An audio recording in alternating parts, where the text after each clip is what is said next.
Alan Jamil, what would you add? When the Prophet ﷺ arrived in Medina, he met communities other than Muslims. And he said, okay, we have to live together. And since we're living together, then we should have a common thing that will serve as rules, because we are from different religions and we have different doctrines in our religion. But as people who are going to live together, there is need to have a common document that we would all agree upon, and of course, that is not negating any act in Islam. In fact, it is also said, if you do what we call, you come and lay conditions, and then al-Muslimina ala shurutihim, or al-Mu'minina ala shurutihim. Whatever you agree upon, as long as it is not contradictory to the Quran and Sunnah, then it's okay. And of course, in that, what that gave birth to what is referred to as Sahifat al-Madina, or you say Madina Charter, or Madina Charter, or Madina Constitution. And there is an article, the Article 37 in particular, who said, okay, now part of what we are going to do is we are going to give our land protection. Now, when it comes to issue of protection, all of us will be involved. We will cooperatively protect our land, and whatever costs, whatever expense that comes the Muslims' way, Muslims bear it. Whatever cost comes the Jew, bear it. But our goal is, let's come together and protect our community. And this was also seen even after the Treaty of Hudaybiyah, because at that time it is about the mighty oppressing the one who is seen to be feeble, who is seen to be weak, seen to be weak, and they continue to oppress. The Prophet ﷺ now had alliance with smaller communities and tribes who were non-Muslims. All around between Mecca and Medina, alliances were built of one for all for one. If anybody wants to attack you, all of us will come together and protect you. If anybody is coming to attack us, all of you come together and protect us. That's and these like were United Nations. Yeah, these were non-Muslims. So if there is not going to be like communal responsibility or communal social work together, then Prophet ﷺ wouldn't have done this. So this one serves as a clear evidence that is allowed. And of course, if in Islam you are allowed to marry a non-Muslim, a Jew or a Christian, I think the first communal responsibility or communal work and cooperation comes from the family. It's the first organization. If you will cooperate with your wife to say, okay, this is how we are going to raise our children so that they are responsible, and this is going to be what we are going to give back to community, you are cooperating, and that is also allowed in Islam. We have also seen that, like I said earlier on, building alliances with people, but it's also very important that Muslims should not continue to think, because I think one of the things that always give rise to this kind of assumptions and then maybe position that we will know is they are bad people. That has always created some of these assumptions that no, we can't work with them because they are cheats, they are this, they are that. And of course, we know in every community there are the bad and the good people within them. Of course, just like Allah Ta'ala confirmed that among the non-Muslim are ummatan qa'ima, they are upright persons. Among them, he said, there are those women in Taman who begin. If you trust them with your wealth, they will be upright, they will uphold the trust. And there are those, if we give, they will squander it. But same is among the Muslims. You have those who are referred to as Muslims, those who are okay, they have risen to the level of believers, they are mu'minun, they have risen to that highest level of muhsinun, they are level of ihsan, in fact, experts and near perfect. But there are again those who are fasikun, transgressors. There are those who are munafiqun, hypocrites. So we can see that, of course, even among the Muslims, there are different kinds. So there are, in every community, you have the good and you have the bad. So let us not be cynic about what are they. Let's go with a clear objective. And of course, you know that part of the maqasid of Sharia is protection of life, protection of wealth, protection of lineage, family tie, all of these things, and wealth.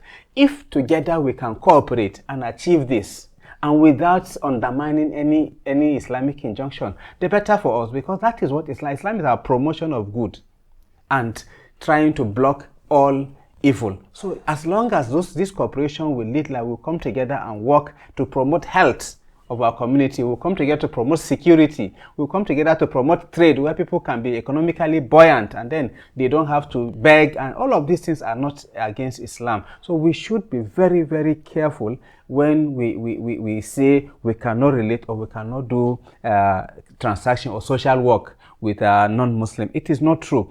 And we should also know that if you're going into any transaction, what you consider is, do these people have what it takes to cooperate with them as to achieve our objective?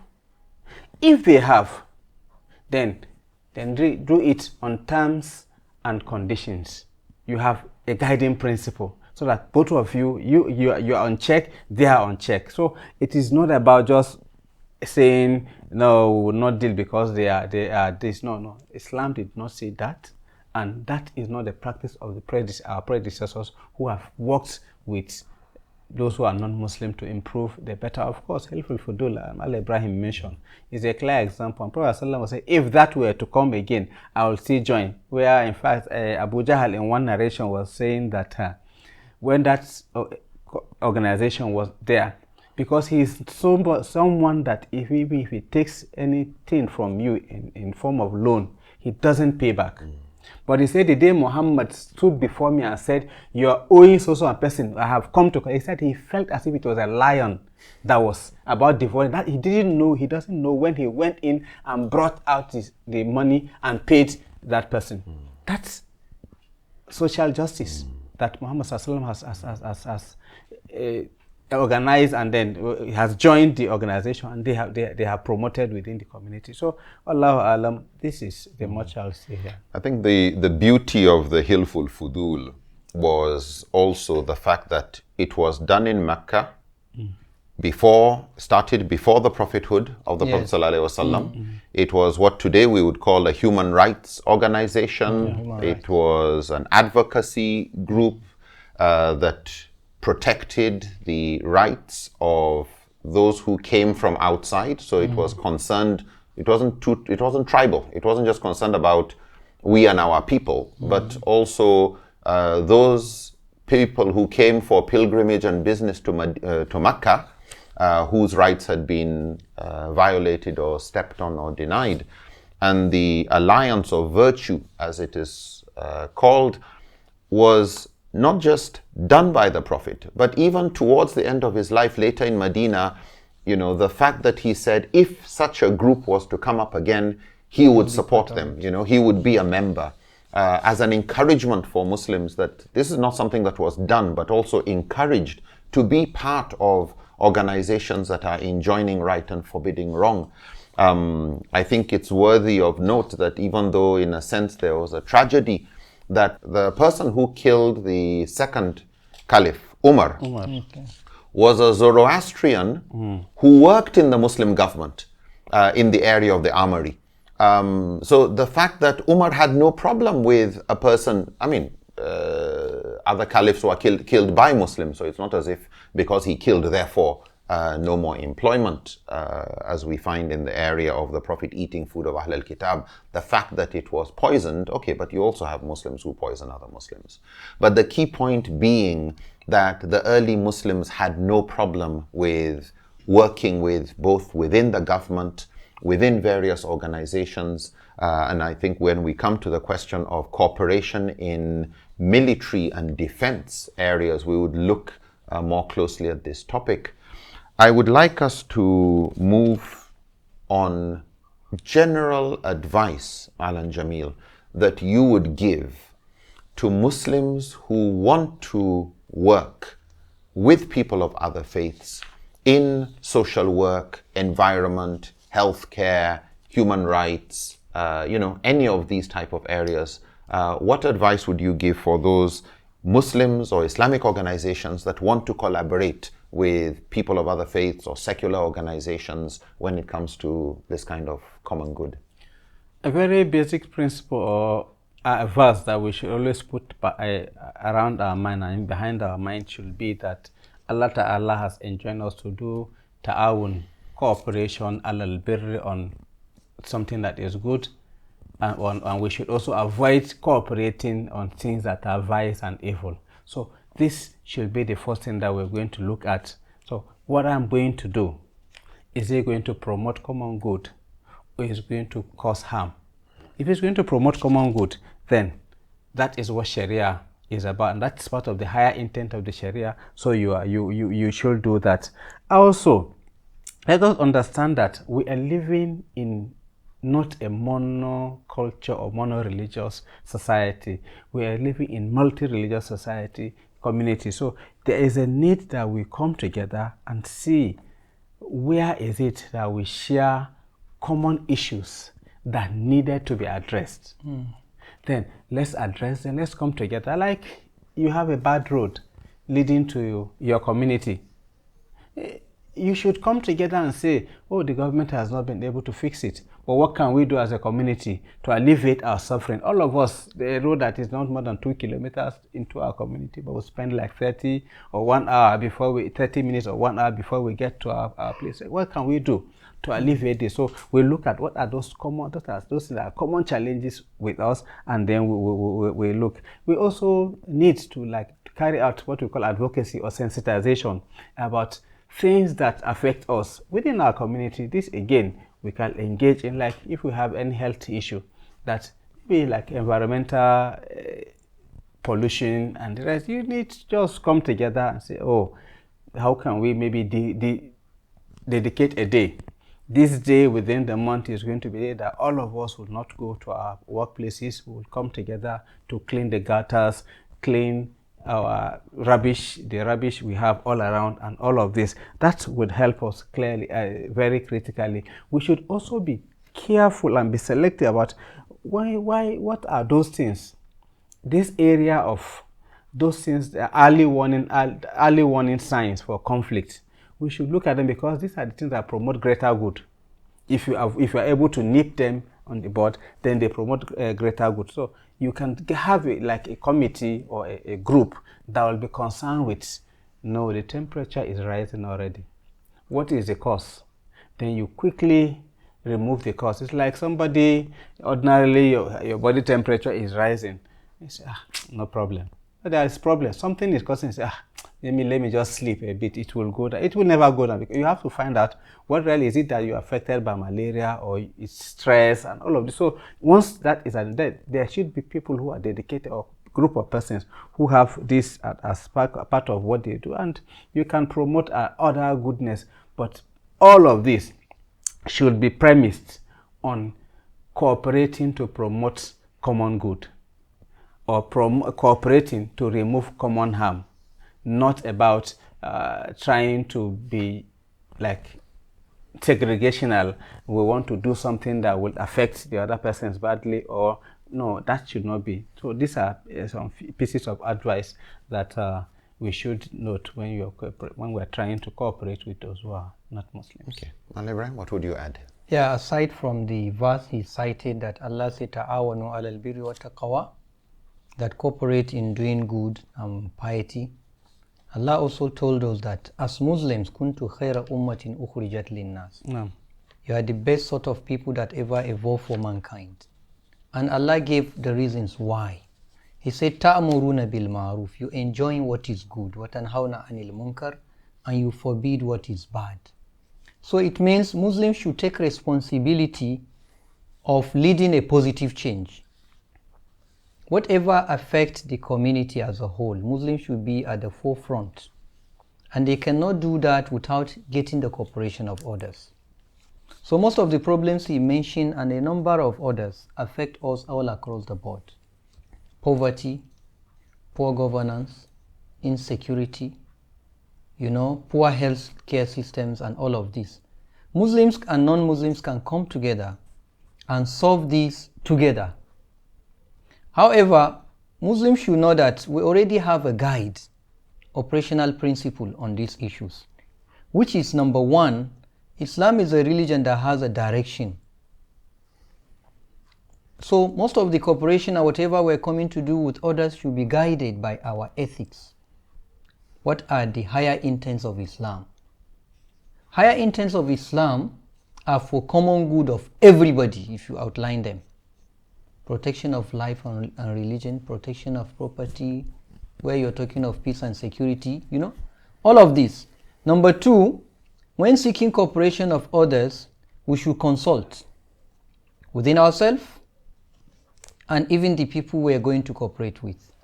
Because sometimes if within your own Muslim group, they don't see why, they don't understand the rationale, you might easily be misunderstood. Some other times it is not too good to be judgmental while you are outside. Some other times careful of the kind of cooperation and partnership we do where you'll be misunderstood by your own group, particularly if you are a very influential person or leader. So as much as possible, we should be very careful when we want to cooperate with others, taking into cognizance the reality and the level of awareness and understanding of our people. But as much as possible, it is always good to work with others and cooperate in moving forward. As long as we will not compromise any ethics or value of our religion. And sometimes, even if you are at a disadvantaged position, you weigh between what is more advantageous in your own favor. Where Muslims are minority, for instance, there are positions they cannot take alone. There are a number of things they cannot do alone. So they have to consider their reality, and most of these things will be better if you do impact assessment, you do shura, you look at your reality, and you look at your strengths. Trying to know yourself. This is what is most important thing if you want to join groups in this kind of voluntary works and corporations, which are highly encouraged by Islam and is in a way. You see, I've seen a community where the non-Muslims provide Muslims security during their time of worship when there were crises. Non-Muslims provide Muslims security in their places of worship. You also got situations where people were coming to attack Muslims, and the non-Muslims in that community said, not here, our Muslims, we've been living together peacefully. Muslims have done the same with non-Muslims. So all of these kind of things show that there is harmony and cooperation, and this is what we should encourage. These things are most important now, particularly now that we are fractured, the line of divide is very thin, very fragile relationship between tribes, between religion. People are looking for one flimsy excuse to cause chaos. And we become biased. And people are less tolerant. And we misunderstood ourselves much more. So the need to close ranks, interact, relate, and know ourselves better, and know that we share much more in common than our differences. Allahu Alam. I think this is really interesting, the number of